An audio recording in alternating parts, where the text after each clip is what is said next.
In a world where A-Dub and E-Ray have left their mics, a man emerges from Bill and Ted's phone booth that also kind of looks like a DeLorean to give the people what they didn't even know they needed. He captivates the masses with his stories of quantum leaping from one wrestling era to another, comparing and contrasting the wrestling world of old with the wrestling world of today in only the way he can.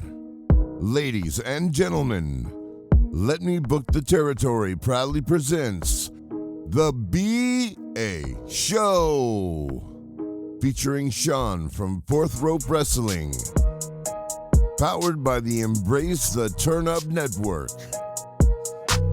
Oh, you didn't know? Yeah, I knew.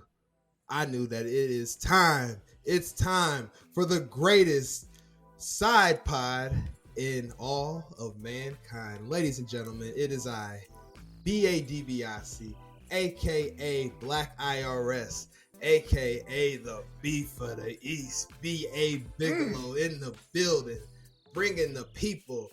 Episode 4 of Let Me Book the Territory proudly presents The B.A. Show with the homie, the genius, by my side, walking down the ring as the manager, the diabolical one.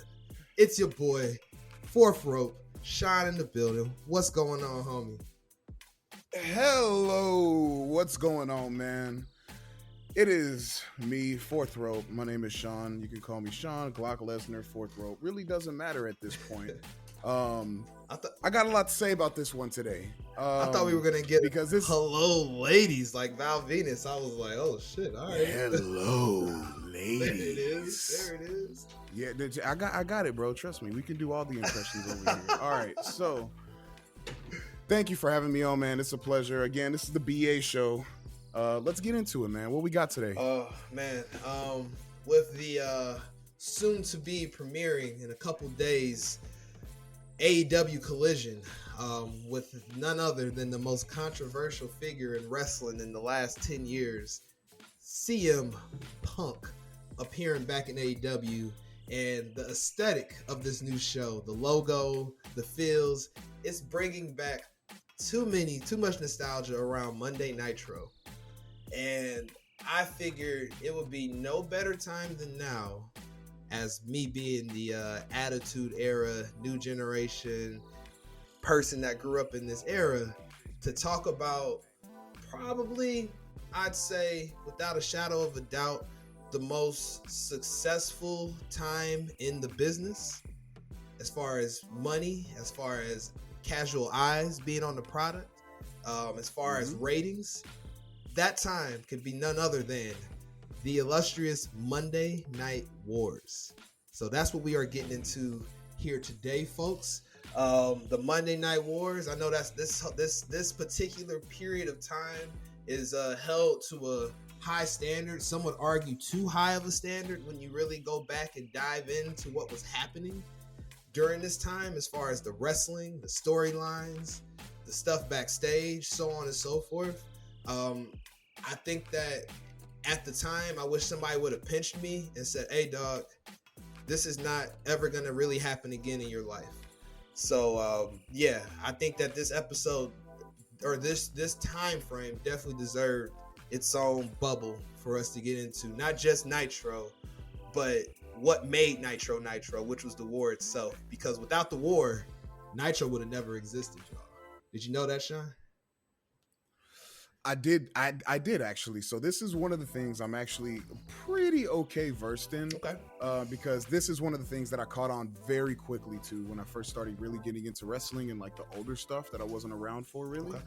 Okay. So the Monday Night War is something I'm really, really, passionate about. Because a lot of things that me and my father too spawned from the Monday Night Wars, like DX, NWO, big Randy Savage runs and things like that. And because, like I said, he's a WCW guy, so I mean, this is a very heartfelt. And plus, I was born the year, the hottest point of the year, '97, when the war was going. Yeah. Yeah, you was literally brought about, conceived. I Someone was say literally in this time I was frame.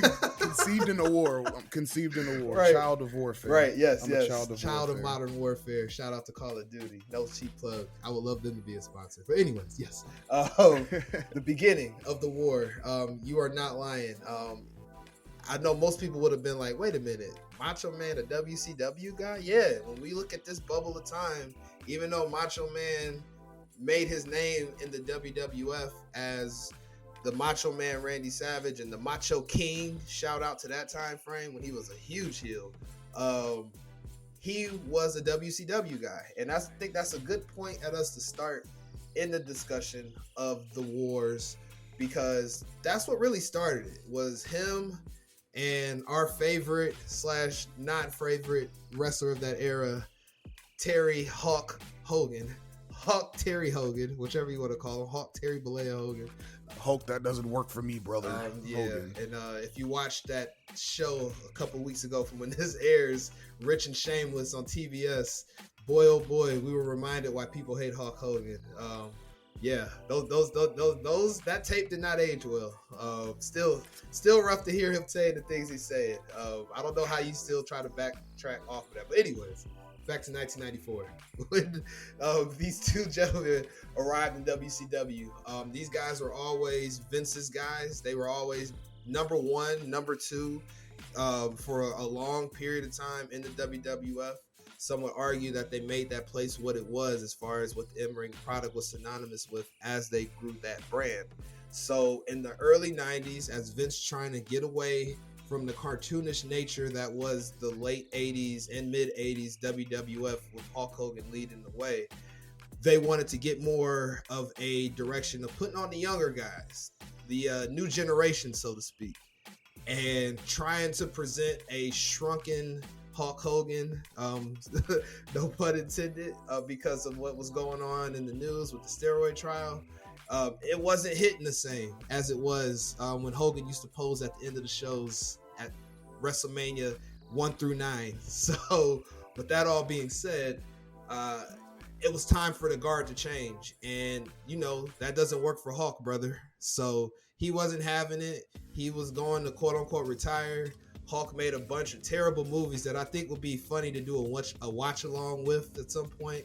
One of these films, you got Suburban Commando, Mr. Nanny, Thunder in Paradise, the TV movie in which he met a very young and hungry Eric Bischoff on the setup.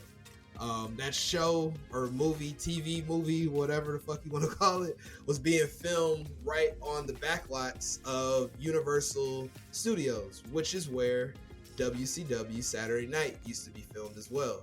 So Bischoff being a businessman and Ric Flair knowing Hulk and having a good relationship with him, Eric nudged him and said, "Hey, you go see if he's itching to get back in the game, basically." And the rest is history. Hulk signed huge money, you already know, and has one and signed one of the most controversial contracts in wrestling to this day, as far as the amount of money he was signed to make per pay-per-view. The numbers in there are crazy. I said it last episode, I should say.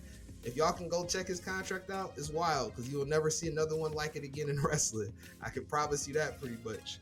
But yeah, as far as the changing of the guard, Sean, I know you were born in 97. Attitude Era is more your world, but were you kind of aware of this stuff? Was your pops kind of schooling you as you saw these wrestlers appear in WCW and infiltrate the WCW airways?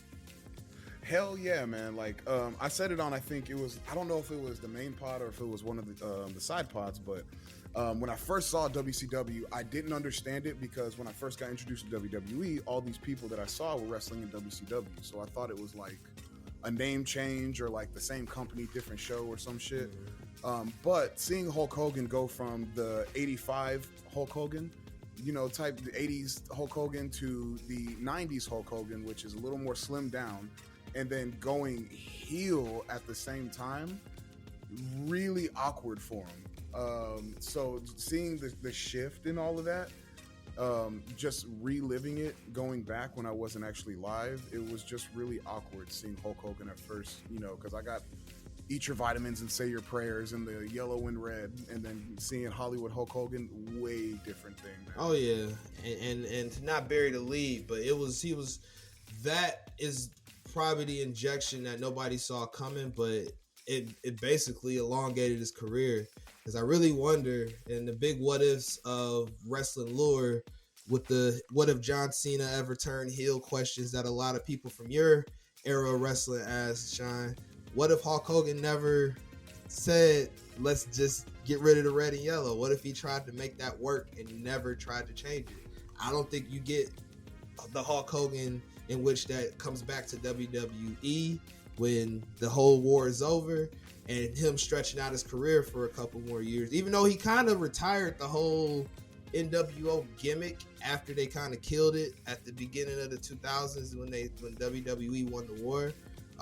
He would go back and forth. It was weird, but he needed that to create that welcoming back into the wrestling zeitgeist and being accepted on television still, and being a buyable product, so to speak, as people still buying the red and yellow when he would go that route. Because I know when I would see it back in that time frame when they first bought out or won the war and bought out WCW, that shit used to pop me because it had been so long before I saw it in a respectable manner, as we'll talk about when the red and yellow reappears back in the late 90s, but we're not gonna get into it right now. We will get there.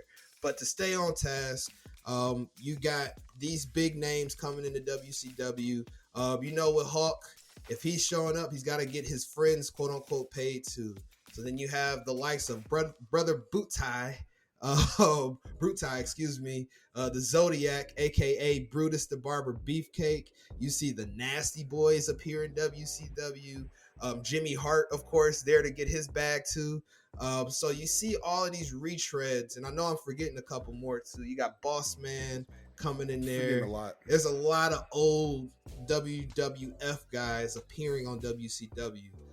Me personally, I thought it was terrible for the WCW product because WCW was known for the quote unquote wrestling and putting on in the ring, not necessarily the character work and the stories and all that stuff. Even though they told stories, it was a different vibe than what WWF was doing up north. So when you infiltrated all this bullshit, to call it what it is, with legitimate like wrestling as far as the presentation goes, it made WCW even in a worse position in my opinion. Did you catch a lot of WCW in this time, like that 93 to 95 time frame, Sean, or just kind of just like I wasn't checking for this shit?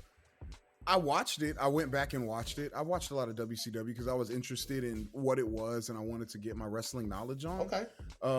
Yeah. So I mean, I was very aware of it at that point. I was very aware of it. Got you. Well, I can tell you, that shit was trash. So my eyes was going more towards the WWF. There was a guy named Bret Hart that a young BA was very fond of. My younger brother Matt was very fond of his arch nemesis, Shawn Michaels. I was not a Shawn guy growing up. It took my adult years to really appreciate the Shawn Michaels and what he did. Because back in the day, I had to be Team Bret Hart because you couldn't, in my eyes, you can't like both. At least in that period of time. So that's where my eyes were more. And just to say that it was a better product, it just vibed more with what I was used to watching. And I would have rather watched that than watch these old guys go be old on WCW every Saturday night.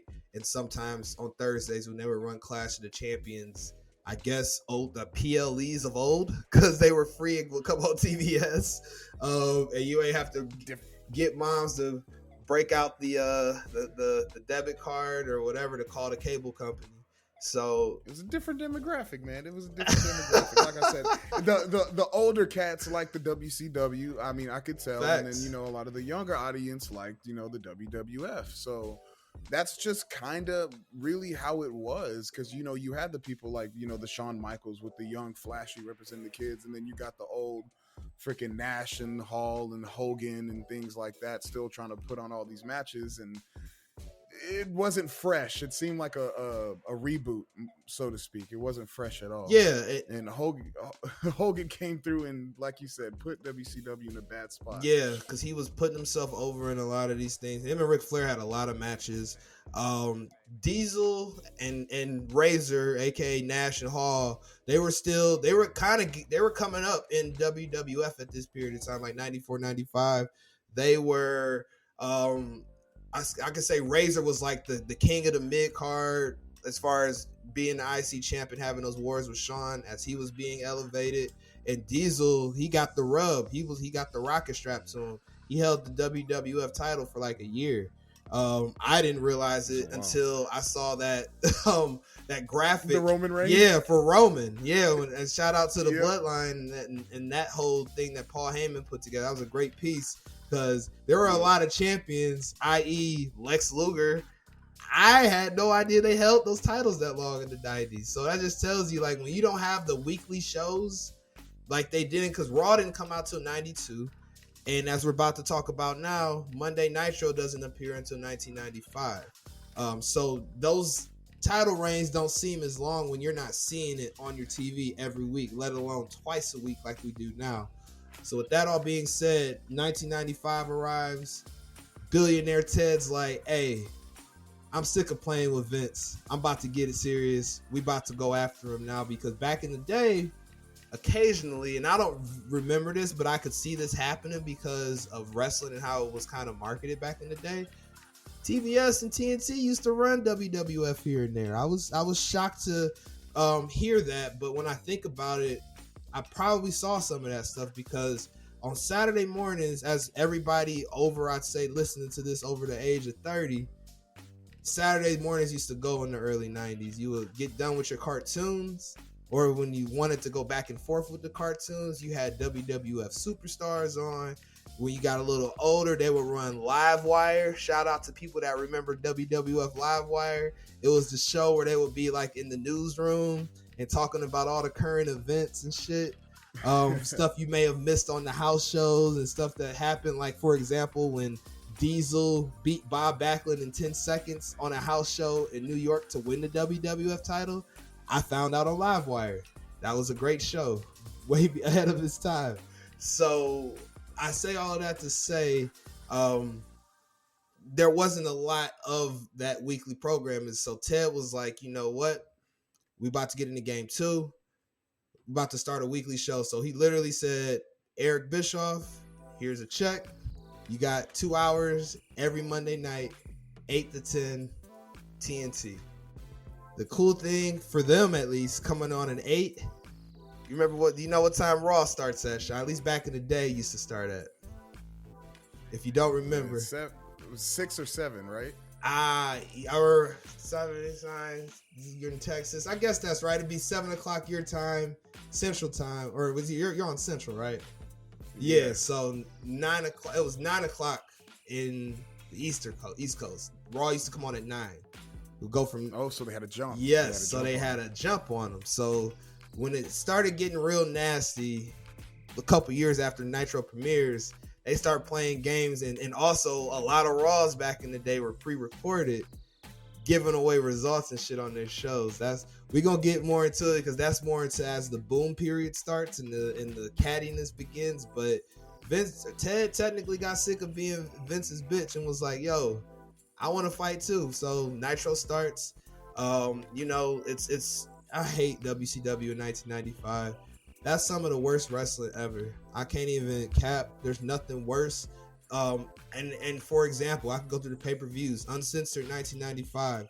There's some match involving the Hulkamaniacs, which consisted of Hulk Hogan, Savage, a couple other guys to be nameless on the roster, because it was just these like an 8-man tag versus the Horsemen and the Dungeon of Doom, including Z Baby Gangsta, I think his name was at the time. Z Gangsta, aka Tiny Zeus Lister, aka Debo. So go check that one back on Peacock. If you want some entertainment, go watch that main event, because it is a fucking train wreck. And on top of that, Bash at the Beach in 1995 was a joke, and Halloween Havoc. So I say all that to say, expect deep dives from those in the future, because those are some atrocious shows that we can get a lot of comedy out of, I would say. Sounds like garbage. Oh, it's fucking garbage. It's ass, bro. But as we get into this era, Sean, of Nitro starting, them kind of trying to figure out their foot in 95, anything really to take away? Because you know it's coming soon after this in 96, but there wasn't a lot going on in WCW or WWF. Pretty much, would you say? It was it was a pretty dead period. It was everybody trying to get away from what they were previously doing and figure out what they're going to do now, which both companies take a not drastic differently approach to it, but they go two very different ways to achieve the same thing. Which is very interesting, but like I said, we'll talk more about it and things like that. But it was like purgatory, not bad, not good. It was just Yep. WWF was hemorrhaging money at this stage. They were losing a lot of money. And that's the thing. Remove the water coolers. Yeah. Remove the water coolers. I do remember hearing that on a Jim Cornette Experience episode or drive-through about a memo he found from Linda McMahon in that time frame, where they said that they were removing water coolers out of the headquarters in Stamford. They Bruce Pritchard, I'm pretty sure it wasn't Bruce. I think it was Bruce Pritchard. Bruce Pritchard was on a podcast and he even admitted, they had to cut costs, so they took out the water coolers and things like that just to get their money straight, prioritize. Man, that's hard times, as Dusty would say. Boy, that's whew. That's hard times. Hard times, daddy. And then on top of that, WWF's trying to WCW's trying to figure it out. So not a lot to talk about in the year 1995. It's a terrible, that WrestleMania was the year Diesel won over Shawn Michaels. LT and Bam Bam Bigelow was the main event. Not a lot to talk about, like I said, in general. So 1996 comes. 1996 is kind of like the year things start to change. You have, like I said, a Diesel who's very over at this point. Kind of trying to figure out his footing as far as what's next, because like I said, he's in this feud with Shawn and he kind of went over, but his contract's getting ready to run up, him and Razor Ramon. So they go to Vince, let him know, like, hey, them dudes down south are throwing a lot of money at us. If you match, we'll stay. We don't want to leave. They did not want to go down south. And Vince was just like, as y'all, I'm sure everybody knows Bret Hart's story and everything like that, Vince wasn't trying to pay a lot of guys a ton of money at this point in time that were more quote unquote over than other guys, because it would have been too much for other guys who felt that they had similar, cred in the locker room to come and get those similar paydays. So Vince had to let them walk, and walk they did.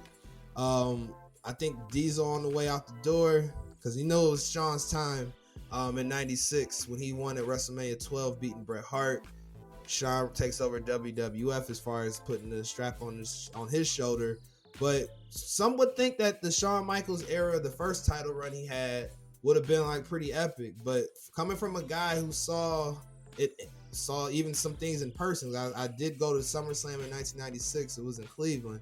A 10-year-old BA did attend, but though his matches weren't that great to talk about in this time frame. He had some feuds with Vader. I remember him fighting Psycho Sid, a Mankind feud, and he was on his diva stuff heavy. If y'all want to see some funny shit from 1996, go back and watch that SummerSlam main event when he's fighting Vader. And Jim Cornette talks a lot about it too, because he was managing Vader, and how Shawn Michaels was acting in that match, because there's some spots that are missed by Vader. And Shawn Michaels goes out of his way to fucking embarrass Vader. If you know what you're looking for, it's quite obvious. So if you want to see some shit, go check that out. But since you are a Cornette listener too, not to say we're Cornette guys, because I'm not going to get involved in that toxicity. But I do. Yeah, I don't claim that. I'm not claiming it don't either. But the algorithms be pulling me to listen to his clips. So sometimes I'll hear what he got to say. Jim Cornette knows a lot about shit that happened back in the day. So I learned a lot about this match listening back to that. you being a fellow Cornette listener, did you hear what he had to say about this particular main event, or do you know a lot about '96 SummerSlam? No, I don't know too much about it. I didn't listen to the specific Jim Cornette one on that Yeah. one, so you got a lot more insight than me. You watch Shawn Michaels in '96. I attended Raws and watched Shawn Michaels in 2006. So yeah, so I got a whole take. Like I said, and we're gonna get into this. Shawn Michaels was completely unhinged and was must see TV. He would probably not like to admit it, but he was wilding. It was for good television. 96 Shawn was more of just a brat backstage. Future Shawn, when he started having like his back issues and stuff, that's when it becomes a problem on television. But we'll get to that here in a second. But like I said, Shawn was holding the flag for WWF, and Hall and Nash are on their way out the door over to WCW to create arguably some of the best television and wrestling I can say I ever saw, because I was bought in. I thought everything that was happening was real, as far as these dudes just showing up here. Are they showing up on behalf of WWF? Are they really invading on their own behalf? It was strange, man. And I can tell you, just from being there, watching it, seeing it, seeing Scott Hall on your WCW TV, they were running that a lot on their shows throughout the week. It was big talk, and then the Nash build up into Bash in the Beach, as we know what happens. So yeah, man, to be there live and live in color, it's worth the hype that is talked about in documentaries and YouTube videos. I can say that because I was bought in heavy. 10-year-old VA was in it. What's your pops have to say about this time frames? I know you weren't alive yet, but what does your pops have to say about it? This time frame, he loved it. He was big Nash, Hall, Hogan person. My first wrestling figure was actually a foot tall Diesel figurine. That's awesome. So that was my first actually wrestling figure. Nice. So he was big into them. So I was very well educated on everybody of that era, man. So yeah, that's this specific one. Wasn't watching it live. I can't get the hype because I wasn't in it. But seeing it from the outside back in all these years later, I definitely understand it, because you can just relate it. Just think about it and compare it to now. If you're watching, you're watching an episode of Raw, and two of your favorite AEW dudes, hop the barricade and start beating the shit out of people and invading fucking. Oh man, I'm waiting for it. One day. It would be the most insane shit, but it would be surreal. You would kind of question like, oh fuck, what's going on? Are they working together? Did they hop ship? Like, hey, I'm a big believer in this whole Forbidden Door thing and the way they acted, and the reason why I'm a believer in them possibly entertaining some of that type of stuff as far as WWE goes, as far as Forbidden Door and wrestling matches with other guys from other promotions, is because Triple H gets it on a business level, as far as it's not that harmful to mess with these other promotions because of what WWE is compared to these other promotions. It's not like the time frame in which we're talking about now, where you can have a bad year and that could be your company. WWE's on a whole other level. That's just how they've operated for so long, man. Like, for the longest, Vince has treated it like WWE is its own universe. Mm-hmm. When you're watching the WWE, it doesn't seem like real life. It just seems like this wrestling universe. I feel outside things don't matter. Even when dudes come in, like I remember when Cody Rhodes first came back, they completely ignored it and said he hasn't wrestled for 7 years or something like that. I remember that. It's like, what? Yep. And it's like, that's the stupidest shit on the planet, bro. Like they exactly. It's low-key offensive. So at the end of the day, that's just how they've acted for ever since I can fathom watching WWE. They've always acted like they are the only universe, and it's like this big immersive thing. Right. And what gives me hope is that you've heard certain things said on commentary to acknowledge those types of things, AEW and NXT, because Vince was big in not acknowledging NXT either, his own universe. He didn't acknowledge on the main roster as far as what wrestlers did there. So I say that to say I feel good about that type of deal happening. But to go back in time again, get back in the DeLorean in '96, all I gotta say is, man, hearing the bad guy say, you know who I am, but you don't know why I'm here, sent chills down my fucking spine as a kid. I don't know why. I think it's corny to even say right now. Like, really, Brian? You're a grown ass man, but that's that's the fact of the matter, man. Shit, that shit was wild. And then you go into all of this build up, and these dudes, and then Nash shows up. They jumping dudes during their matches. They fucking powerbomb Eric Bischoff through a table at the Great American Bash. Like, that was wild. And then from there, you have Bash at the Beach in '96. And I'm going to let you speak on it first, because I have very vivid thoughts about watching this when it happened through the squibbles of pay-per-view that I didn't pay for, but me trying to watch, and people that were kids back then know the struggle I'm speaking of and still getting through the scribbles. You speak on it first, because I got a lot of thoughts about this. Well, it's gonna be pretty much the same, man. Like I said, it's a retrospective. I'm not really, in the moment. I didn't really see it in the moments, but when I watched it back, and I've watched the whole pay-per-view before, because this is one of the more notable WCW pay-per-views to watch. I watched the whole thing, and when I first saw it, I knew what was gonna happen, just knowing history. For sure. But in the moment, that was definitely some wild shit, because you never would have saw Hogan, turn heel and start, fucking, I think he was leg dropping Randy Savage, if I'm not mistaken, or something like that. Yeah, and all that, and then you find, oh, he's the third man, and all that. Yeah, it's just son like, of a bitch.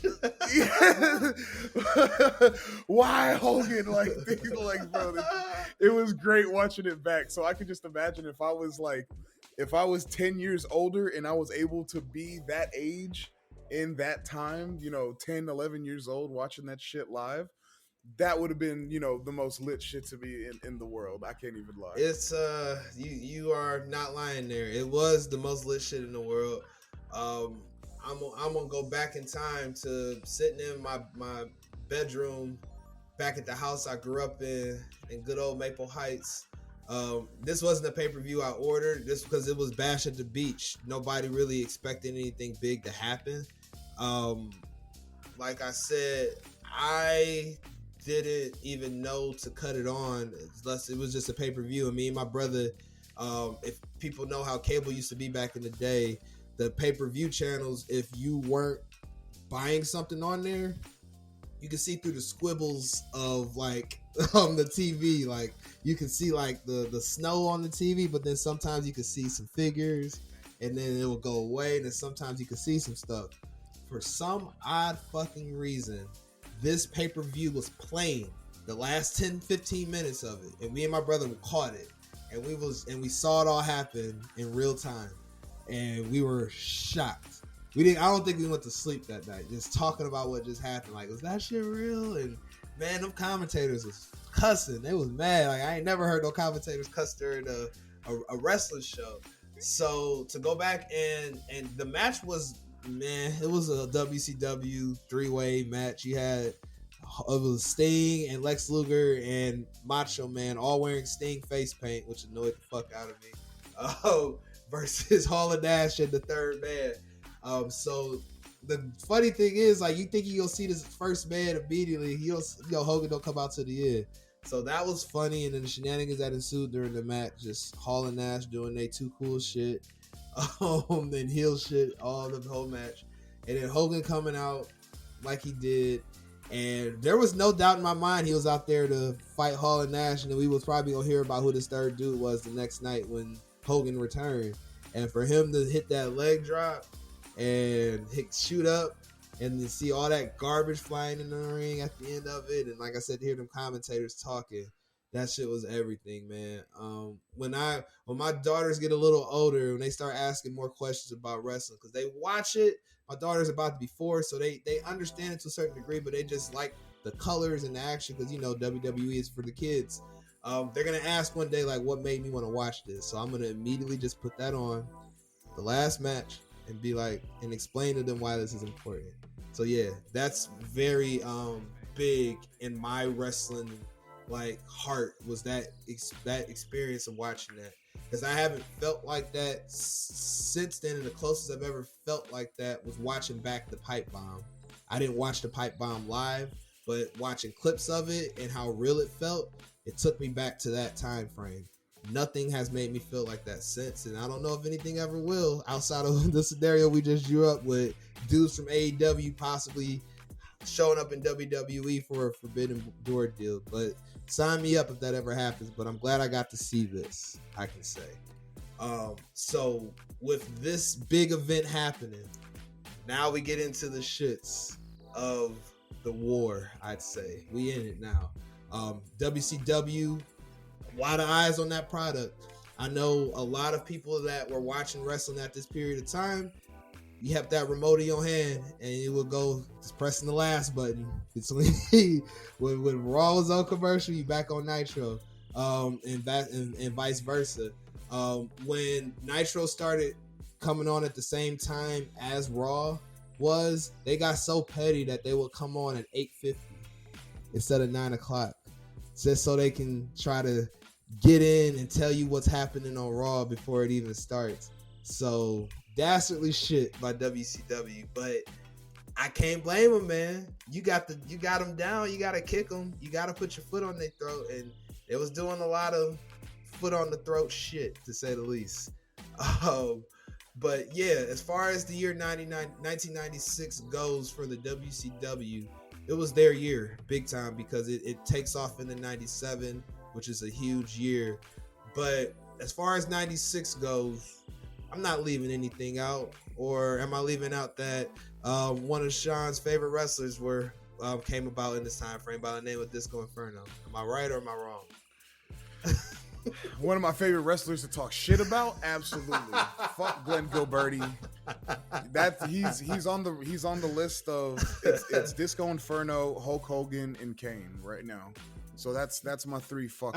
You gotta say Glenn Jacobs, because Kane is. I gotta separate the man from the gimmick. Oh, you right. All right, Glenn Jacobs, Glenn Gilberti. Glenn Jacobs. Fuck him.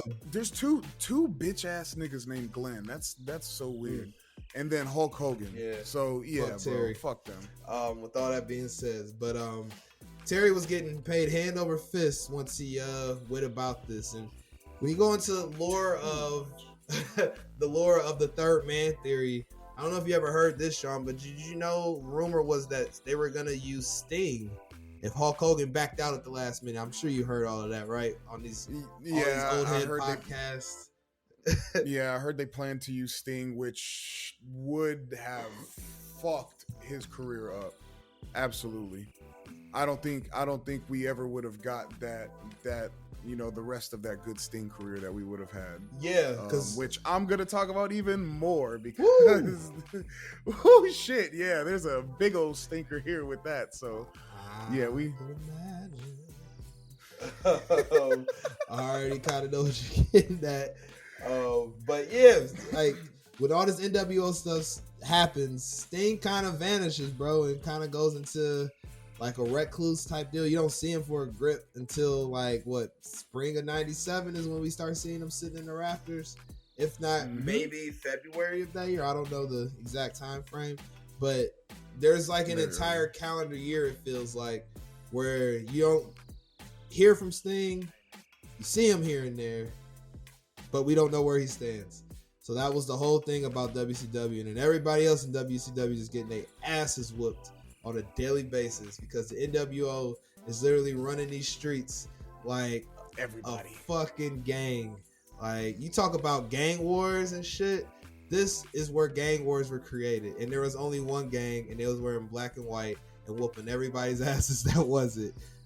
Because as Nitros come out and Hogan's explaining himself, there's a particular Nitro where they are outside and beating the shit out of WCW talent, and my man's Kevin Nash literally takes Rey Mysterio and throws him like a fucking dart into javelin. Yes, exactly, into the side of a trailer.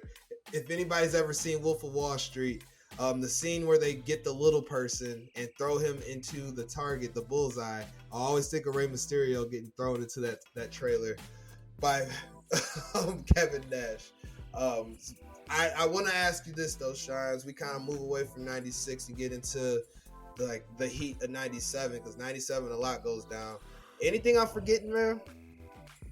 In 96, no, it's a lot of buildup and just the NWO running through pretty much everybody like Prime Shield. It's pretty ridiculous. Yeah. So 97 is really where most of the bullshit happens. Big facts, man. So as we get into 97, you got the 83-week winning streak going strong by WCW. They are whooping ass as far as ratings go, and it's not close. As WWF is trying to figure out what to do, Shawn loses his smile at a point in time, goes home, not a defined star. You have, thank God, I'd say, a gentleman that came from WCW, hung out in a promotion now I'm going to put over here shortly because he come alive in this time, and then goes to WWF as the fucking ringmaster, managed by my Uncle Ted, Teddy D. And it's one of the weirdest fucking gimmicks ever. And this is the time frame in which Vince was on his hard-headed shit. Like, all he heard was Steve Austin could wrestle and just assumed he couldn't talk. So they threw a mouth on him, paused, by the name of Ted DiBiase. He didn't need it. It was killing his whole gimmick. And good thing is, things happen as far as when Hall and Nash left and a certain somebody getting blamed and taking all the heat for it, not being allowed to win King of the Ring the following year as he was projected. So with that being said, Triple H is not the guy that he was supposed to be positioned as. Steve Austin comes on, gives one of the most iconic promos ever after whooping Jake the Snake Roberts. Saved ass at this point because he's now on his Bible thumping stuff, and gives the good old Austin 3:16 promo. And that's where I guess a hope of renaissance is coming from the WWF, because nobody really saw that coming, because WWF was in such a different direction with their presentation on TV. And when you had the NWO doing their stuff, it was such a completely different product than what you were watching on either channel, in my opinion. So a lot more people were vibing with who's going to get their ass whooped this week on Nitro versus the randomness and the terrible and weird gimmicks of WWF at this time, because you still had a lot of weird gimmicks going on, like Mantar, the fucking half bull, half human person.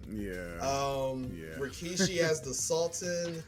You got still Duke the Dumpster Drozy, and all sorts of shit gimmicks still happening as WWF's trying to figure it out. 97, just WWF trying to play catch up to WCW basically, as it's NWO Fest plus the cruiserweights putting on. I feel that. It was a big catch-up game for WWF. I think they got caught off guard because I don't think Vince had really thought anybody could really fuck with him like that. So the fact that, he's having to play catch-up in this is they do a lot of desperate shit, while WCW is honestly at this point rolling. There's a couple things in 97 that I think were a catalyst, so to speak, that would affect WCW in the long run. But overall, good year for WCW. It's all right. Oh yeah, it definitely kept the lights on longer for them. It bought them some time for what people did not see coming in a few years from this time frame. So basically, I can just tell you just in a nutshell what was happening in WCW. NWO, Hulk Hogan running fucking rough shop. We got into it kind of the last episode as far as what was happening at the end of that year with the microcosm that was WCW in that pay-per-view of Halloween Havoc. And as far as the product going on with the good old WWF. You had guys trying to figuring it out. 1997 in WWF, what comes to a 11-year-old BA's mind is WrestleMania 13. The match between Bret Hart and Stone Cold is where you kind of saw the paradigm shift start to happen. That WrestleMania, again, it was a weird one. Like, kind of like WrestleMania 11, the main event wasn't anything to kind of write home about. No offense to The Undertaker getting his WWF championship run, well-deserved. Anytime he held titles, well-deserved. But nobody really cared about him and Psycho Sid, not gonna lie. I know I didn't. I was mad I didn't have Shawn Michaels versus Bret Hart Part 2. That's what it was supposed to be, and it felt like it because it was just weird. So, again, Stone Cold stepping up.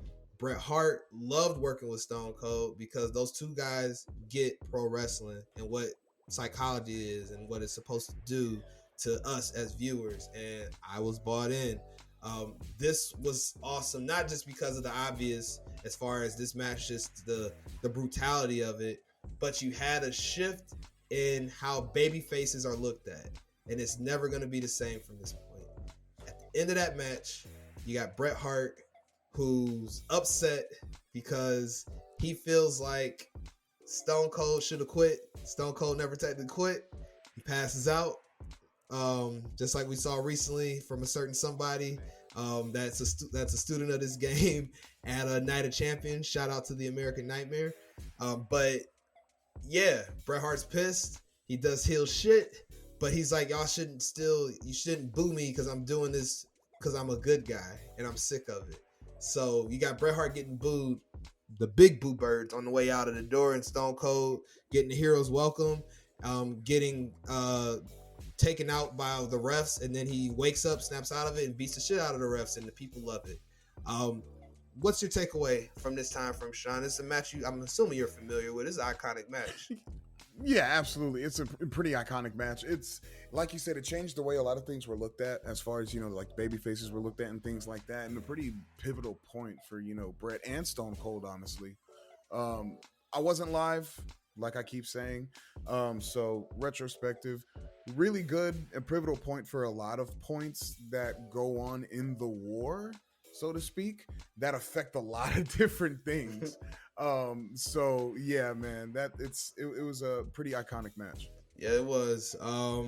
So that kind of, I think, started to get the motor running for WWF at this time. Also, towards the end of '97, with the Rogue faction going down and running crazy in WCW, you have the emergence of another Rogue faction in WWF. Funny enough, named by Bret Hart. In a promo where Shawn Michaels and Triple H were making fun and being real, doing what they did in this time frame before the official crowning. But Bret Hart, I'll never forget it, in the promo says, "Shawn Michaels, you're nothing but a degenerate," and they took that shit and ran with it. And ran. Oh my God, and ran, bro. I don't imagine how many DX shirts have been sold over that period. That shit was insane. It was a time to be alive, boy. And times in elementary school, you can ask any girl or boy, because girls hated this time frame while we loved it as boys. Hated being told to suck it or getting crotch chopped. I know that there was plenty of kids in detention and suspended in my school and all schools around the country for telling teachers and all sorts of authority figures to suck it and crotch chopping. It just brought a whole vibe of rebellion, and I loved it and I miss it. It was such a, and this sounds crazy to say about rebellion, but such a pure time to be in rebellious shit and to see like what happens when you ruffle feathers. And I can attest all of that to Shawn Michaels and Triple H, because it was a lot different than the NWO as far as the stuff they were doing. NWO was just brutal. It was just embarrassing people, just beating the shit out of people. Whereas Shawn and Triple H, it was like watching an episode of South Park, kind of, before South Park became a thing. Because this is right, South Park, I want to say, came out in 1998. So this was right about that time. A lot of that humor was on television.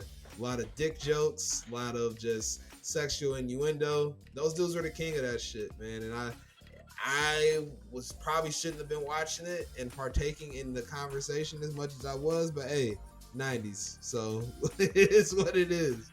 But I can say this though. I know you got to answer for this, Sean. Not even just this era, because I know you had different carnations of DX. What is your favorite DX moment? Curious. Favorite DX moment? Yeah, don't gotta be wrestling. Funniest thing or best thing you think they did? Man, that's hard because it's kind of funny. We have 10-year increments in a lot of very similarities in wrestling. Mm-hmm. So you got the DX in 96, 97. Right. I got the DX in 06, 07. Things like that. So my favorite one, I think the most entertaining shit was, I would have to say it's not a moment, it's the entire feud with the Spirit Squad. If anybody remembers the Spirit Squad, it was hilarious. It went on for quite a while and then even stemmed on into a one with Vince McMahon. So I would say the Spirit Squad one was probably the funniest shit. And the fact that the one of the Spirit Squad is still active in WWE is pretty hilarious as well. Good old Nick Nemeth, aka Dolph Ziggler. Oh, Ziggler. Show me. Yeah, man, that was his coming out party. The Spirit Squad was weird to me because it was just like, what is this? That was one of the, like I said, 2006, 2007 was a weird wrestling time for me. It was just like, that's my shit. Should I still be watching this shit? You got DX fighting a bunch of cheerleaders. So it didn't hit the same for me like it would for you, which I get. No shade or anything. 10-year time spacing between us, so I get that. But I can say, to answer my own question, my favorite DX memory between all the DXs, I'd have to say as I think back, it's going to be one of the OG moments because they were the most outrageous to me. I'd have to say Shawn Michaels doing the whole cussing when they did the public service announcement, saying oh, we can't say ass and fuck, and I was just about to rescind that. My answer. Yeah. I was just about to rescind my answer and say that because I was like, damn, I forgot about that because I actually saw somebody posted the uncensored version of the video. Oh, it's wild. It's hilarious. And it's fucking insane, bro. And the fact that was the response to them saying they couldn't cuss as much on TV. Oh, yeah. Going down the list and reading the thing that they sent them. Oh, yeah. That was pretty fucking funny. I can't lie. Oh, yeah. That as I think back, there's, like I said, tons of moments of them in the ring embarrassing people. The likes of embarrassing Michael Cole, always funny. The Rock getting down on that too in the future. That was some of my favorite Rock promos when he's embarrassing him or the coach. But yes, that particular promo, because I couldn't tell if it was a bit or what it was when it came on, because I think they opened up Raw with that when they showed it live. That's how they started Raw, that particular episode. I'm not surprised. So that's gotta be my favorite DX moment. And yeah, even like I said, NWO was cool to like. I gravitated more towards DX because they were more up to speed with the stuff I was on, which was being a perv and making perv jokes. Shout out to E-Ray because we was in these streets doing the same shit. But anyways, 97. So that's what was happening in WWF. WCW, like I said, towards the end of the year, and we got into it last week. I'm not gonna beat this dead horse up too bad because we left that bitch bloody last episode. We really went off on the main event scene. You have, in my opinion, what could have kept this company alive a couple more years in Starrcade 1997. You got that card is wild too. It's an interesting card. It's just like most WCW cards. You have some really good matches. You have some stinkers, some weird shit, and then you got this main event that should be fire. You couldn't have built it any more properly as far as the story around Hogan versus Sting, Sting's behavior in it, Hulk Hogan's heel shit in it, and these two powerhouses coming together. I would say this, the match was questionable, but the entrances was fire. I hated that Sting walked down the ramp for this particular main event. That's one thing that stuck out to me. I'm like, this dude has been dropping from the ceiling for the last year, and now he has this match. He has this fire ass intro with this little kid reading some poem that sounded like it was from Edgar Allan Poe or some shit. I don't know, but it was fire and it matched the aesthetic of what was happening. And then Sting's old Crow theme music, goosebumps, fucking goosebumps. So that's the coolest part of that match to me. And then the bell rings, and it's not a good match. Do you remember a lot from Starrcade 97, in particular, this main event, Sean? So, BA, you asked me to do something when we were studying this podcast. Yes. Or we're studying this this topic.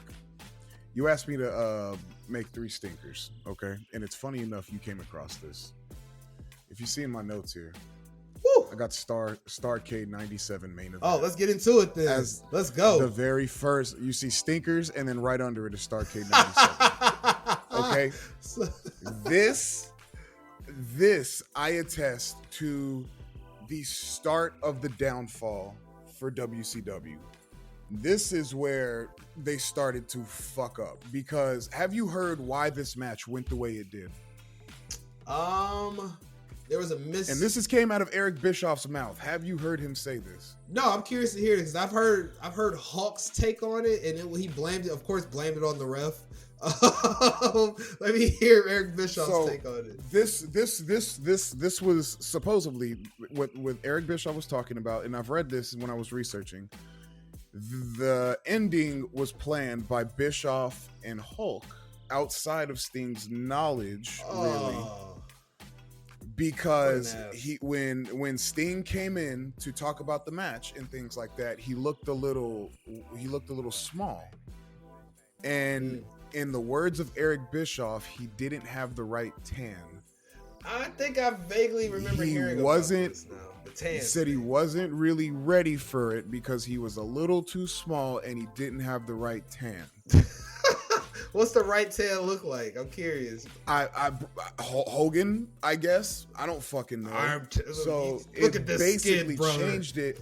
Exactly. So they basically changed the shit because it was supposed to be the original ending, how it was supposed to go. Nick Patrick was supposed to do a slow count to make Sting look like he got fucked over. Bret Hart comes down, restarts the match, and then Sting wins with the Scorpion Deathlock and Hogan taps. That's how it was supposed to go. The whole thing still happens like that, but Nick Patrick does a regular count. Yep. Which it blows the match. Now Hogan doesn't look like a bitch. Hogan looks like he just beat Sting clean, which completely kills. If I'm not mistaken, this was a year of build-up? Yes, it was. Every Nitro leading up to this. Last 10 minutes was Sting falling down from the ceiling and about to do something, do a little something, and that'd be it. It was the stupidest thing ever, bro, because now you've killed your top babyface. Sting went downhill from here, in all honesty. He never reached the peak that he was here. Do you agree? I'd say so. As I look back at his career after this, because they have a rematch at like Super Bowl that nobody talks about, because again, it's probably terrible. I never even watched the match because I didn't care after. It doesn't even. Event. Yeah, Hogan beat him clean. Who cares at that point? I could say, as far as what Sting was to WCW, and as far as like being the leader, like it was like him and Flair always, and what he becomes after this, which is just kind of like a mid-carder when they puts on the red and black face paint, because he's not really booked prominently in that time frame. That's a fair take. I was trying to find some way to be like, nah, man, Sting was cool. He was still in that main event space. But nah, it kind of regulated him to the B squad as far as the NWO Wolfpack. Even though that C Murder theme, I fucked with it. Fuck them, black and white. It was the Wolfpack thing was the destruction. No, the Wolfpack thing was the shit. But yeah, bro, like if you really go back and think about it, and if anybody can prove this wrong, Sting was never the same after that botched Starrcade ending. Starrcade 97 pretty much fucked Sting's career up. Nah, bro, you're not off on that. So that leads us now 98. as far as 98 goes, there is a changing in the tide because you got WWF is picking up steam. The Attitude Era is pretty much here. You got all sorts of different presentations of people. You got all sorts of different types of factions and characters. They're getting away from all of the silly shit and getting way more reality based. For example, the most extreme example of this will be my boy Godfather, who not even 3 years before the Godfather was born, he was Papa Shango, a fucking voodoo monster from Louisiana. So to show you the change in the times, we go from comic book silly shit to real life professions on a whole nother level than the professions we were talking about in the new generation. The Godfather, man, the whole train, good times. You got characters like Val Venus portraying as a porn star. It's so much going on, and then you just got like the divas getting in there. You got Sunny and fucking Sable. Out of control time in wrestling, and the WWF being who they are and knowing when to learn from mistakes made in the past. They was not gonna sit around and wait and let WCW get to this type of stuff. And I hate to say it, man, and this dude is very controversial, but you gotta give Vince Russo at least credit to add in the bullshit. But this is the one period in time his zany shit was needed, and it was to separate and get the whole WWF over. Now, people, I know this is an audio podcast, but my co-host here is holding his head like it's gonna explode. So, Sean, I'm gonna assume that you have some thoughts about the WWF and the controversial figures of this time. Am I right? No, it's Vince Russo. Okay, got it. The creator of all. So we're not there yet, but my head, I kind of got it felt like somebody hit me with a mallet when you said you got to give Vince Russo credit. You do. You honestly do, bro. I'm gonna tell you why. Okay, for the WWF aspect, sure. Absolutely. That's all I'm speaking to. Absolutely. Not Absolutely. Not talking about the next year. We talking about 1998. Let me know when we get to the next year, and let's go on that, because that's the downfall. Props to Vince Russo. His bullshit storylines and ideas got over and created a bunch of great shit. I can't lie. Yeah, and not even just the storyline and bullshit aspect of it. Is what he did for the people not being booked. It's the mid cards, the guys that were the freak shows that Vince didn't even know what to do with and put them on TV in this zany ass world he was creating in the Attitude Era. So that's where I'm more like give him his shout out and respect. Because the reality shit, I don't really like. I mean, it was the times. You had shit like Jerry Springer going on, and all of this type of television. They call it crash TV, because it's just this crazy situation here comes to combine with this crazy situation, and oh no, what's gonna happen? Look at all this craziness. It's crash TV. So I mean, he's more of a beneficiary of the times in that sense. Because as we allude to, he doesn't really get away from this style of wanting to create characters and storylines. It's kind of what he does, even in time frames in which some would argue we kind of moved on from this. But before we move on from 1998, like I said, this is where the 83-week win streak ends. WCW goes on a complete different trajectory. The roster just becomes bloated with NWO this, NWO that, NWO Black and White. You got other world orders being created. You got the Latino World Order, the first iteration of that. You got over on a promotion that I'm about to talk about now that deserved their flowers in this whole Monday Night War. You got the Blue World Order over in the illustrious Extreme Championship Wrestling, ECW for some. So yes, ECW, man, we haven't talked about them here. We're always the third place as far as people's eyes and attention in the Monday Night Wars. but a lot of the talent in both of these companies would not be who they are, or at least, or where we go, I should say, without ECW being what it was to fans at that period of time. Am I off on that, Sean? Because I know you don't know. Fuck no. Right, I said I know you weren't around. You are for correct, bro. ECW is, you said ECW is the third place where the eyes go, but it's the first place where the ideas were made. Yes. WWF and WCW was, see, that's where we said, when I said at the beginning, they took two drastically different measures in where they tried to get. WWF took the edginess and the idea of WCW or of ECW, while WCW actually took the wrestlers and the wrestling from ECW. Yep. To try to achieve the same thing. So ECW, in all actuality, if Paul Heyman never did that shit, dude, the war would have been a lot different, because both sides benefited from ECW, with WWF actually doing that whole invasion angle. Oh yeah.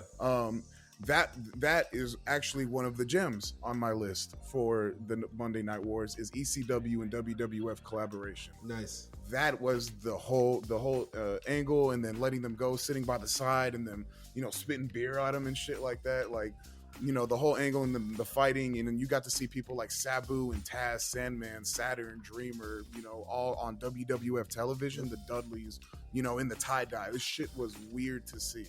So ECW, definitely a sleeper in the war that no one really talks about. Biggest of facts, man. I had to give them the flowers, and just being a kid at that time, and I think I've touched on it on past episodes, if not here, definitely on the main show, about what ECW means to me.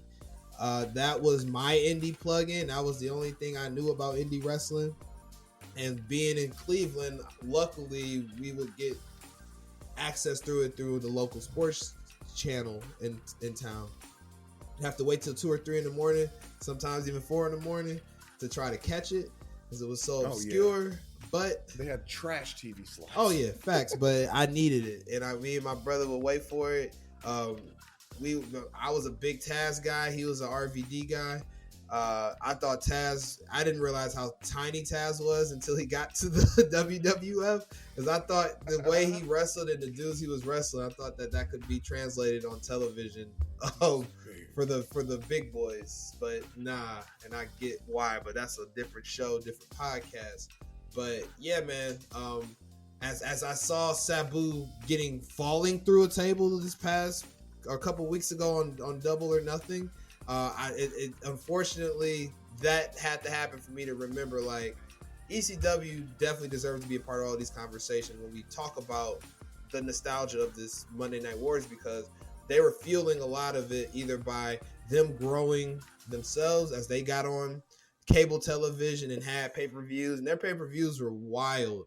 And I'm not going to tell you to go back and watch them on Peacock, because I've gone back and watched a lot of them, and it doesn't do it justice, in all honesty. You'd be better off trying to catch real versions of it on YouTube. Good luck, because, you know, copyright. But that's what I would try to seek out, because that's, in my opinion, you get the real feel for it there. WWE does a lot of sound editing and stuff, and you can't really hear a lot of the live feels of those events, which would be just, it would be so fucking loud in that arena. And when they be screaming for promos, and I just remember Bubba Ray, vicious, bro. The shit he would say to people, and they usually will open up shows in this time frame with the Dudley Boys in the middle of the ring, and them just healing off. And back in these days, it wasn't just Bubba Ray and Devon and Spike. They had a whole ass family, like 7 or 8 of them motherfuckers would be in the ring and talking they Dudley Boys shit, because they, you know, the Dudley Boys have all sorts of brothers from all over the country, and none of them look the same, but they all Dudleys, and that would always be a hilarious way to open up the shows. But ECW, Paul Heyman, would not be the Monday Night Wars without those two gentlemen, specifically Paul Heyman. I know he's got some sort of book that he needs to write when it's all said and done.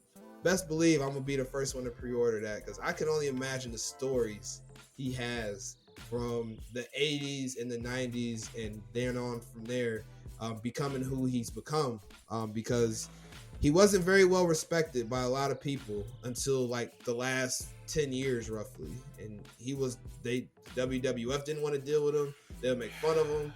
But Paul Heyman, I think, is like low-key like the all-star of these last 3-4 decades without anybody knowing it, because the dude's like a roach. He just keeps surviving and figuring out ways to stay relevant in the game. So wouldn't have been around without this period. He wouldn't be who he is without this time period. But that's 98, man. On to, as we get closer to the end of this thing, 99 through 2001. Now, I'm not going to spend a lot of time breaking down the ins and outs of this, specifically because of what's happening down south in WCW, but shit done completely ran off the rails. And I'm going to let you take it, Sean, because you got some thoughts, and I know you got some thoughts. God damn it. This shit done went to garbage, bro. And I mean, 99 and I mean, are we just doing 99? No, 2000 because 2000 was so short. Include it all together because that doesn't deserve the time that we've given other years of this pod so far. So 99 and 2000 we're just gonna put together. Yeah, combine it all together. Cool. Put all it right. in the box. So 99 and 2000 was an absolute atrocity. And I think one of the major reasons you can attest that to is Vince fucking Russo. Yeah. So Vince Russo decided to come in and instill all of these bullshit ideas that Vince McMahon and other WW creative probably shot down, and he did them in WCW because why the fuck not? And so you got shit like on a pole matches. You got Judy he Bagwell. belted him. He belted himself up with Big Gold. Yes, he did. A couple times. Vince Russo. Exactly. He fucking booked himself to actually be a legitimate wrestler and win Big Gold, bro. Can you answer me this question, Sean? Can you answer this question? Why was he wearing football uniform? Because this is when I completely turned the channel off. I don't understand. I never went back it was to the care and watch. It was the stupidest shit. Like, I don't really understand it, and I didn't go back and watch this time. And then he had things like making Dustin Rhodes into 7, and then I think one of the biggest things that promo. Go back and watch that promo, people. I've watched. It's so fucking weird and creepy. It's hilarious. It's amazing. And then one of the funniest things I think is because did you know about Vince Russo having some beef with Hulk Hogan when he was out the door in 2000 at Bash at the Beach? You remember that? Yes, I do. So Jeff Jarrett drama and stuff. Jeff Jarrett just drops. Shout out to Dub. Hulk Hogan. Jeff Jarrett drops. Hogan just pins him, gives him the win. Hulk Hogan shits on the creative and things like that. Hulk Hogan actually leaves the company. And so the funny thing about this is there was a gentleman that was wrestling for WCW at this time by the name of Mike Awesome. Oh, yeah. And that chick. Do you know Mike Awesome is related to Hulk Hogan? No, that's fucking news to me. How are they related? That's fucking He was like cousins or something. Like they're related. And so Vince Russo took out his frustrations about Hulk Hogan on Mike Awesome. And gave him the fucking gimmicks of the fat chick Thriller and shit like that. And just fucking buried his career. And then I think that the single worst thing that Vince Russo did that absolutely killed WCW is he belted what was his name? David Arquette. Oh, David Arquette, man. Yeah. Absolutely. I think that was absolutely like the fucking fatality. Like, all right, Big Gold is on David Arquette. This company's done. Yeah, it was definitely that was the death blow for sure. If there's any image that's synonymous with the casket and the burial and the funeral of WCW, is David Arquette holding that Big Gold up after he won that triple threat match at whatever pay-per-view that happened. I want to say Mayhem, maybe, but regardless, who cares? I'm just happy that Dave. I didn't even research it. Right, it's not worth it. But what is worth going to see is You Cannot Kill David Arquette. I don't know if you've ever watched that documentary, Sean. It's on catch it on any streaming platform. But if you ever see it, watch it. It's fucking dope. Watching him go into the indies and make a name for himself. Are you familiar with this documentary or heard of it? Nope. Yeah, never seen it. I highly recommend you go to check that out, or if you ever see it in passing on one of the streaming services, check it out. You would appreciate it as a wrestling fan, because he knows that he got sick of people coming up to him saying like, this bullshit, you had that title and you killed WCW, and that shit low-key got to him, because David Arquette is a legitimate wrestling fan. He grew up watching wrestling in the 80s. His dad got him into it, and his family grew up watching it. So that really bothered something deep down in him. So he said he was going to go out on the indies and wrestled in the indies and had death matches. He has a death match with Nick Gage on this documentary. And there's a scene, I don't want to give too much away to you, but it's been out for long enough, so spoilers. He gets fucking stabbed in the neck with a broken, like shattered, like fluorescent light bulb, and it looks like he cuts his jugular open. There's so much blood. Watch this documentary, bro. It's worth it. It's a good watch. But yeah, long story short, this is the type of shit that was happening in 99 through 2000, 2001, even when they go out of business in WCW. It's so much nonsense. You got this new blood shit that I never understood or went back and watched. Oh my God. The only silver lining was watching Scott Steiner. That was the only thing I tuned in for in this time frame of WCW, was watching Scott Steiner stretch people out in the Steiner recliner and talk all sorts of crazy shit to people in promos, and have his freaks with them. That was the only thing worth watching at this period of time on WCW. On the other channel, you got the WWE now. They've now gone public. They are moving in a crazy direction. You got Stone Cold, you got The Rock, who we haven't talked a ton about today, but he's, that's without being said, he's been a huge figure in the Attitude Era, becoming the takeover point of the Monday Night Wars. But The Rock would not be, or the Stone Cold would not be who he was in these years without The Rock as standing across the ring from him, as being the heel to a lot of his stuff, and those guys kind of interchanging that heel work.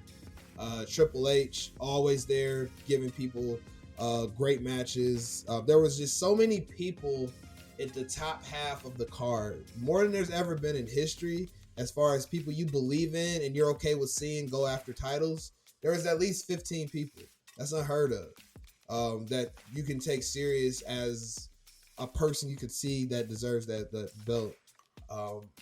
What was your memories of 99 through 2001 WWE, Sean? Like, what's your biggest takeaway from that time frame? I caught the ending, because I really started remembering wrestling around 2002. Okay. So I really have faint memories of 2001.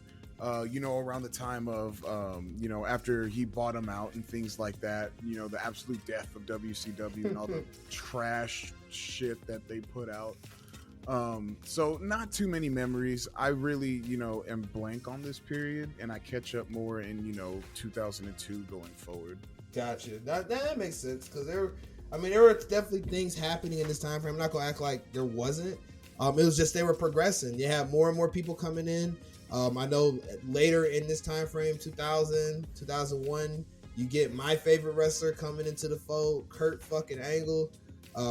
Everybody hated this dude. I always loved him. I saw the vision of the heel work he was doing when he came in the door, as far as the goody two-shoes stuff and the matches he was putting on. Kurt Angle was my favorite wrestler in this time frame because of those things, and the fact that he was just so natural as far as moving between trying to be a face, but we know he's not a face. Now he's a heel. The "you suck" stuff, the shaving of his head, everything just worked for him, that what he was doing. The comedic stuff he would do in promos with Stone Cold, and Vince, and all the silly shit. Kurt Angle, I think, in my opinion, was the most underappreciated superstar in this particular bubble of time. And then on top of that, you had not a mass exodus, but you had a lot of legitimate WCW guys coming over Like you had the Radicals and Eddie and Chris Benoit and Dean Malenko and Saturn coming over, and you got other guys coming from ECW. You get the Dudley Boys coming in. You got Taz coming in. You get RVD here soon. So, and this is before they folded. So these are guys that left because Paul Heyman essentially wasn't paying them. And Paul said, go get paid because I can't pay you because I'm trying to keep the lights on here. Like I said, the ECW back in that time was wild. Yeah, those were my biggest takeaways. Is like they were kind of like setting and stocking the shelves for the next 5 to 7 years from when you start to watch wrestling, I feel like. And then, of course, how could I forget, as we talk about opening show with Collision and AEW, Y2J making his appearance also in this time frame. I want to say the year 2000 because of Y2K, Y2J. I think that was the purpose of that particular gimmick at that period of time. But yeah, man, this is where WWF starts to take off.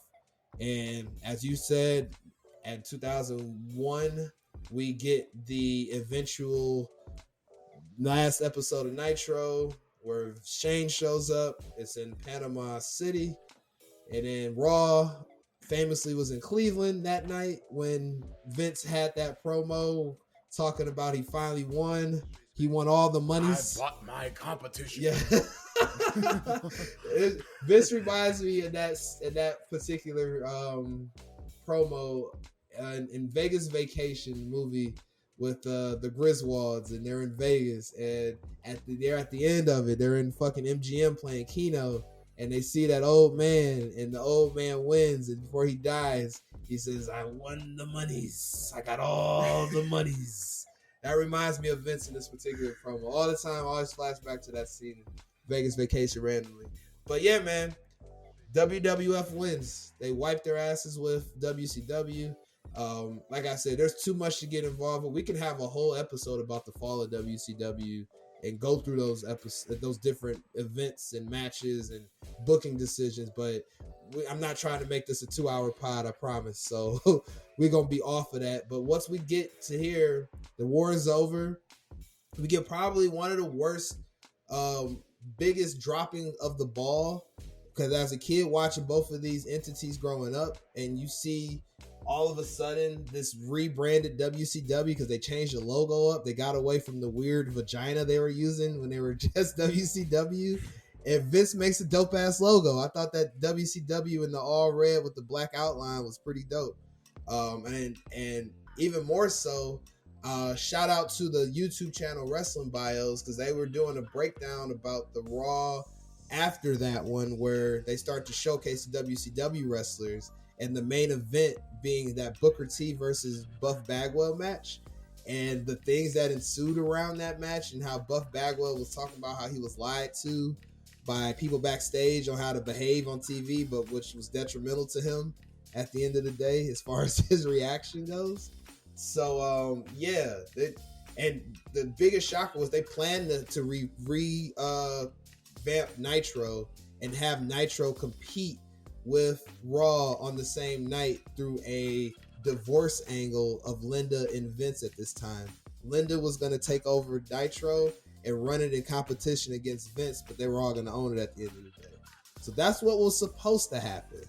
But plans did not go in that direction. They had a very lackluster invasion angle. I hated it. I saw the Invasion pay-per-view live again. I feel like Cleveland, Ohio. I remember seeing this my freshman year of high school. Getting dropped off at that time, the Gund Arena. But yeah, it was a lackluster ass pay-per-view. I don't have a lot of fond memories of it. Sean, you were kind of just now, your memories are just popping up in this time frame, I'm sure. What's your thought process on the Invasion as we kind of get to the end of this war? The Invasion was pretty cool because it saw, all these people from WCW come in, and then they were bringing them in slowly and things like that. All the, I'm not going to say like jobbers and mid cards, but they waited to bring in the heavy hitters like Goldberg, Booker T, things like that to the later date, which, kind of made it cool. The Invasion was really nice. When I was watching at that time, I remember it slightly, but I mostly went back and watched it because the invasion was actually one of my favorite aspects of wrestling at that time. Just the whole concept of it was pretty interesting to me. Yeah, concept was dope, but The execution was lackluster. Yeah, and like I said, man, this is the type of shit like when you play Revenge on N64 or No Mercy and shit like that growing up, you make creator wrestlers from the other factions or the other brands on that fantasy of what if DDP fought The Rock? What if Hulk Hogan fought fucking, before it happened, Shawn Michaels? I'm sure in SummerSlam we will talk about soon. What if The Undertaker fought Goldberg before that terrible Saudi show? They actually fought when they were supposed to fight in the prime of their careers. So that's where I think it makes me the angriest, especially when you see versions of these matches 20 years from when the invasion happens in these Saudi shows. So that's where I feel really upset about it, bro. But that's the wars, man, and we don't really see any real competition for WWE. I mean, you get TNA, some shots, so to speak. Cause you get some TNA. Yeah, TNA was kind of. They tried to compete to the arrogance of Eric Bischoff and Hulk Hogan when they started hypnotizing Dixie Carter to basically run her company into the ground because they said so. Thinking they could compete. Oh my god, WWE. Hulk Hogan and Eric Bischoff ran a company into the ground. I know, holy shit, unheard of. Right? That is so surprising to hear. It's not like that shit happened like 5, 6, 7 years earlier, but whatever. Nope, not at all, man. They was on that veteran NFL head coach bag. Like, we just gonna use our name to get people to pay for us, basically to fund our retirements and our houses and homes and such. And in Hulk's case, is divorce. But regardless, that's the wars, man. And like I said, we don't really see anything comparable to competition like this until AEW 4 years ago, and they're trying to bring all the feelings back with this Collision show that's coming out. And with that being said, this Collision show brings back a lot of feelings, and I had to jump back into this time frame to draw some parallels, but a lot of more just talking about how things will be and probably will never get to, and at least in our lifetime again, when it comes to wrestling. But we kind of skimmed through it as we were going through the retrospective of the Monday Night War. But what were, and you can go through them any way you want to, but the 3 favorite moments and the 3 stinkers, and they don't gotta be just wrestling matches, just shit that happened of the Monday Night War era. So my 3 favorite, I'll start off with it was actually the night Tony Schiavone. It was a night in Monday night. I think it was January 4th, 99. Tony Schiavone announces that Mankind is going to win the title. 2 things happened that night. Oh yeah. 600,000 people stopped watching Nitro and switched to WWF. And that night forward, WCW never beats WWF in the ratings ever again.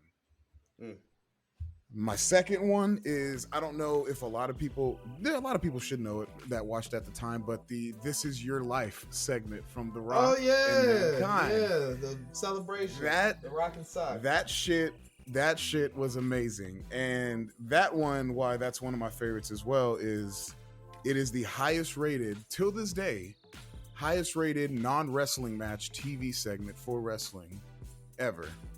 It popped an 8.4 on the ratings. That's wild. And just to give you, and kind of compare that, throughout the war, WCW and WWF were going, in the 5s, the 6s, and things like that. Mm-hmm. They popped a fucking 8.4 on a 20-minute talking segment, basically. It was some pretty dope stuff. And then I said it earlier, my 3rd favorite aspect was ECW and WWF, collaborating. Oh yeah, for sure. So I'd have to say my 3 favorite moments that I kind of are, some of them I talked about, some of them I haven't. I'm sure y'all can probably guess what was from the tone in my inflection in my voice. My number 1 memory of the wars gotta be the NWO invasion. That's my favorite one because how real everything felt. Number 2 has to be for me I'd have to say, yeah, I can count this as part of the war, and it stuck out to me, man.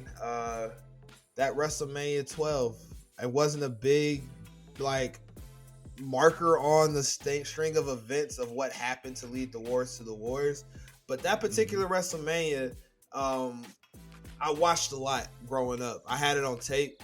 It kind of just the Shawn Michaels ringing in the new era, that Iron Man match. It was just kind of just something I never saw before in that time. As far as wrestling and things of that nature, and then my last favorite has to be, I'd have to say the Undertaker versus Mankind Hell in a Cell match. That shocked me, the brutality in that match and that smile of Mankind with his tooth stuff up his nose.